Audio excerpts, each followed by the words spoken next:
තෙරුවන් සරණයි යාළුවනේ කොහොමද? ඔයාලා හොඳින්ද? සනීපෙන්ද? සුබ දවසක් වේවා. ඉතින් මම අම්පාර දිස්ත්‍රික්කයේ පදිතලා ප්‍රාදේශීය ලේකම් කොට්ටාසේ ආගම්වල වසමේ ඉන්නේ කුඹුරුවල කියන ගමේ. ඉතින් යාළුවනේ බලන්න ඔයාලගේ පළාත් තුලත් මෙහෙමද කියලා.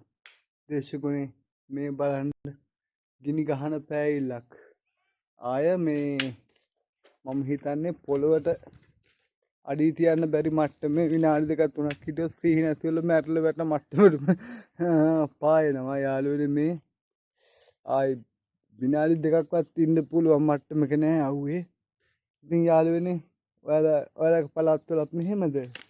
ඉතින් මේ තියෙන්නේ ගමේ කට්ටිය කුසල ඉතින් මට හද දුන්නු පුංචි නිවස අත්තිවාරමේ ඉඳන් රුපියලක්වත් ගත්තේ නැතුව බාස්ලා නිකන් නොමිලේ වැඩ කළ විදිහ දාලා මේ තියෙන මගේ ආබාධිත වාහනය. ඉතින් කරන්ට් එකත් අරන් දීලා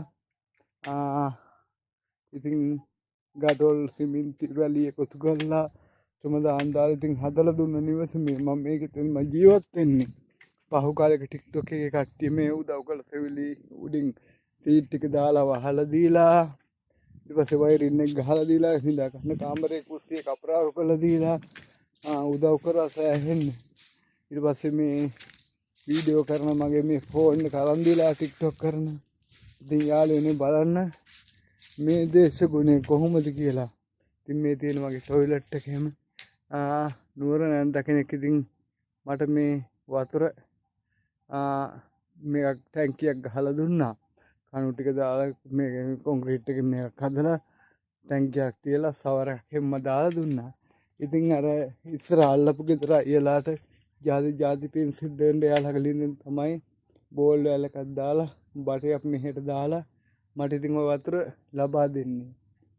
ඉතින් මේ අප්‍රේල් එකකින් වගේ පස්සේ පැයිල්ල ඒලින්දෙත් ඉතින් ගොඩක්ම ගල නිසා මේ වතුර නෑ දැන් ඇත්තම නෑ. ඉතින් ටොයිලට් එකට පොඩ්ඩක් ගහ ගන්නවා තියෙන විදිහට මට ගහලා දෙනවා. එයාලට නැතත් එයාලට වතුර නැතත් මට ඉතින් ටොයිලට් එකට හරියා ගන්න වතුර ටිකක් ගහලා දෙනවා තියෙන විදිහට අඩියෙන් හරි.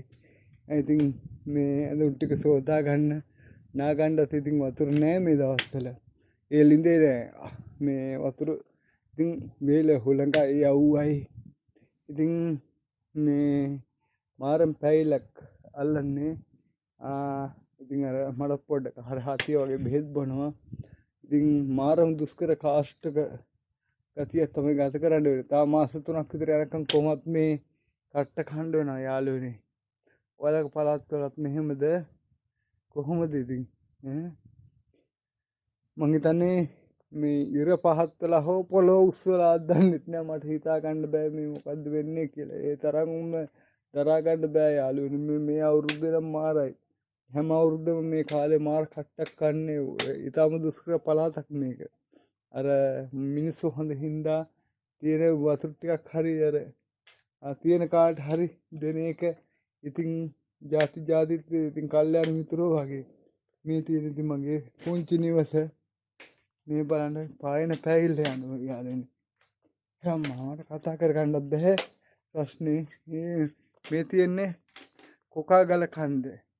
ඔයාලා අහලා ඇති අන්තර්ජාලයේ එහෙම සර්ච් කරලා බලන්න. ලංකාවේ තියෙන කොකා ගල කන්ද මේ තියෙන්නේ. මේ කන්ද ළඟ තමයි මමත් ජීවත් වෙන්නේ. පායනවා ගහකොළ වියලිලා කරවලා ගිල්ලා තියෙන්නේ. ඉතින් සතෙකුට සීපාවකටවත් වතුර නැහැ. ඉතින් අර වතුර තියෙන ලින් දෙක තුනයි තියෙන්නේ ගමේ. ඒකෙන් තමයි හැමෝම ඉතින් පොලිමේ ගිහලා නාන්නේ. ඒ මිනිස්සු හොඳ හින්දා ඉතින් නාන්න ඉතින් ඊට සලසලා දීලා තියෙනවා. ඒකත් ಜಾති තින් ඉතින් මමත් ඔය ගිහලා නාන්නේ.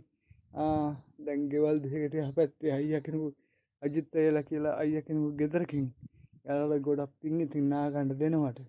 ඉතින් නා ගන්න ඡන්ද අපහසුයි. නිතරම මාත් බෙහෙත් දීලා මේ වීඩියෝ එකත් මේ දාන්නෙත් ඉතින් බෙහෙත් දීලා වෙවුලනවා ඇඟත් එක්ක. ඉතින් කරවනවා මේ ඇස් දෙකවත් අරගන්න බෑ යාළුවෝ. ඉතින් කොහොමද ඔයාලට හොඳින් ඉන්නවද? සනීපෙන්ද? එන හැමෝටම සුබ දවසක්. ඉතින් ඔයාලගේ පළාත් මෙහෙමද කියලා ඉතින් කියලා එවන්නකෝ බලන්න. හැමෝටම සම්මා සම්බුදු සරණයි. දරදා සමිති පිහිටා යාළුවනේ. එහෙනම් මේ තියෙනවා යාළුවනේ පුදුසරණයි හැමෝටම පරිස්සමෙන් ඉන්න.